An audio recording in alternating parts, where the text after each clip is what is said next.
Having a child who's a picky eater could be a nightmare for a parent, or in one mom's case, a dream come true. An unidentified mom recently took to Facebook to tell the world how excited she was that her child was going to start eating solid food. And she was even more excited about the fact that, as a self-proclaimed pretentious foodie, she was not going to allow her child to order off a kid's menu at restaurants. In fact, she doesn't even believe they should exist. What? Well, okay. Many parents didn't agree with her unrealistic expectations, with one even saying that she's just cursed herself to a life of ketchup as a food group.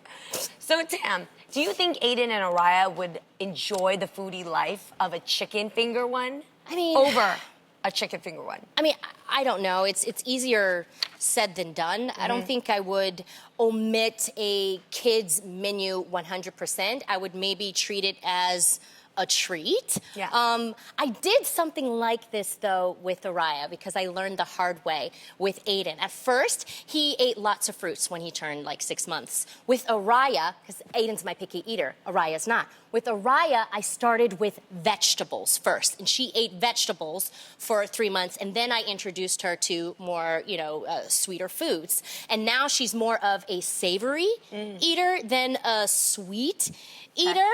But you gotta let kids live every now and then, because what's gonna happen is, have you ever met that kid in school where their parents didn't allow them to have any candy? And then once they would go out, they would get it somewhere else, and then they're the ones that end up with the crazy cavities. So I think in everything there should be balance. That's my answer to that. Yeah.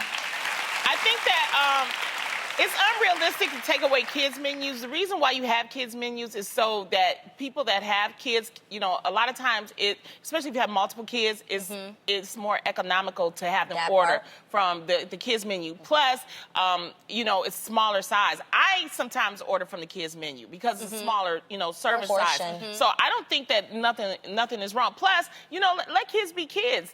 They don't necessarily want to eat grown folks' food all the time. They want some cheese pizza, some things like that. Don't take it away. Chicken nuggets. Yeah. And there are kids that eat really bland foods as well, so that's what they're used to. And if you are at a really, elevated palate restaurant, maybe that kid doesn't want to eat, truffle fish and, pasta. Like, maybe that's just not what they want to eat, or a cream sauce and that sort of thing. Or if they're at a sushi restaurant, the kid might not want some sashimi of eel. So I think you should have it. And this is my thing for that lady. Then don't use the kid menu for you, but let the other parents. Why are you trying to hate on us? Yeah, if you're such a foodie, let your kid eat off the grown folks' side. I never experienced this because, when I was growing up, I don't know if it's just my family, but eating off the kids' menu is a very Americanized thing. So we would just eat whatever our parents ate. So my mom, and portions are so big in America anyway, you don't necessarily want to eat the whole plate. So having that shared with your kid is an option. So I grew up eating exactly what my parents eat. So today, when I look at the kids' menu, sometimes I feel bad because there's not a good option on there. It's always fried, it's always super cheesy, and it doesn't have a vegetable to it. Or if it does, it's like a microwave broccoli or some bland little carrots.